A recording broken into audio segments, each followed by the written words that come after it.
बिस्मिल्लाहिर्रहमानिर्रहीम। अस्सलाम वालेकुम जी। अच्छा, पिछली वीडियो मैंने अलजबरा की तकसीम समझाई है, तो जनाब वो हो गया है, मिस ऐप हो गया कि माइक की क्वालिटी बहुत आला होने की वजह से आवाज़ नहीं उसमें रिकॉर्ड हुई। तो मैं आपको ना ये हल हुआ जो है ये आपको बता देता हूँ कि इसको मैंने कैसे हल किया है। आवाज़ आप इस वीडियो में से सुन लें और देख उसको भी लें कि वहाँ मैंने किस तरह से इसको हल किया, ठीक है। बाकी इर्द गिर्द की आवाज़ें जो हैं इनके ऊपर आपने गौर नहीं करना, बच्चे खेल रहे हैं, सारा कुछ है। और मेरे पास जो टाइम होता है मैं निकाल कर इनको थोड़ा बहुत समझाता हूँ ताकि आपको वो चीज़ें बता सकूँ जो मुझे आती हैं, ताकि आपका भी भला हो जाए और शायद मेरा भी हो जाए। अच्छा, शुरू करते हैं। अलजबरा की तकसीम ज़रा आपने सीख ली थी, ठीक है। तो ये सिंपल सा मैंने यहाँ लिखा हुआ है कि A/A या A/A, ठीक है। तो सिंपल एक ए है, नीचे एक ए है, उसके आपस में कट गया, बराबर एक आ गया। उसके बाद ऑनवर्ड ए स्केयर तकसीम ए, ठीक है।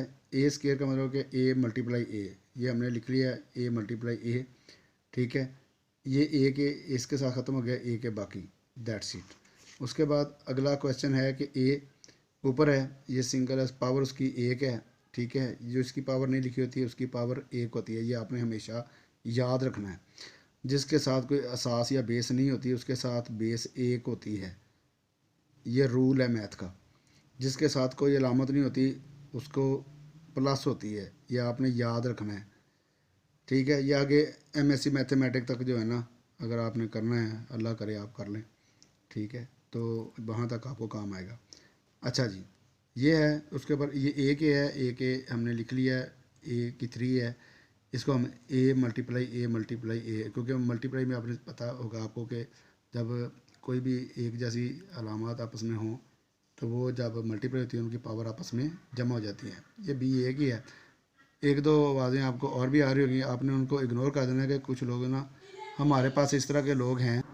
अच्छा जी, ए एक ए इस ए के साथ कट गया, बाकी एक ये है, एक ये है और एक बी है। इसको जब हम सिंप्लीफाई करते हैं तो ये एक ऊपर आ जाता है, क्योंकि एक कट गया था, एक रह गया। ये एक ख़त्म हो गया था, ये एक है, ये एक ये, इसकी पावर आपस में जमा हो जाएगी तो ये ए स्केयर और बी खाली बी आ जाएगा। ये इसका जवाब है। इसी तरह से अगला सवाल है A3 बी स्केयर और सी है, ठीक है। अब सी 3 आ गई है, स्केयर उसको मैंने कह दिया ये A3 था। इसके बाद से C3 है, B3 है और ये A है। इसको बिल्कुल हम जो इसको खोलते हैं ताकि इसको हम ना सिंप्लीफाई करें, जिसको हम मुख्तसर कहते हैं ना, वो है, ठीक है। A3 का मतलब ये A multiply A, B square का मतलब है बी मल्टीप्लाई बी और सी वैसे ही आ जाएगा साथ। इसी तरह नीचे वाले को ओपन कर दिया, सी और ये बी 2 मरतबा और ए 1 मरतबा, ठीक है। बी 3 मरतबा और ए 1 मरतबा, ठीक है। एक ए इसके साथ ख़त्म हो गया, तकसीम किया, कट गया, ठीक है। उसके बाद सी एक है, ये एक सी ख़त्म हो गया।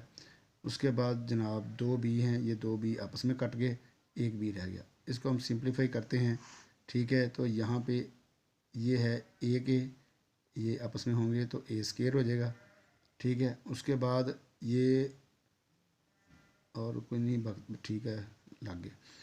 और नीचे 2 सी रह गए थे, ये आपस में होंगे तो सी स्केयर आ जाएगा। और एक बी रह गया था, ये जनाब एक बी आ जाएगा और एक इसके साथ ख़त्म हो गया, ये इसका आंसर है। इसी तरह मैंने छोटा सा ये बताया था कि अगर 2A divided by 4A square हो, ठीक है, ये 2 इसके ऊपर डिवाइड हो गया, 1 यहाँ रह गया और यहाँ 2 आ गया, तो ये एक ए इसके साथ ख़त्म हो जाएगा।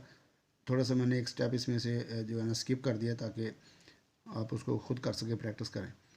और 1/2A आंसर आ गया। तो उम्मीद है कि आपको जो है ना वो तकसीम समझ आ गई होगी।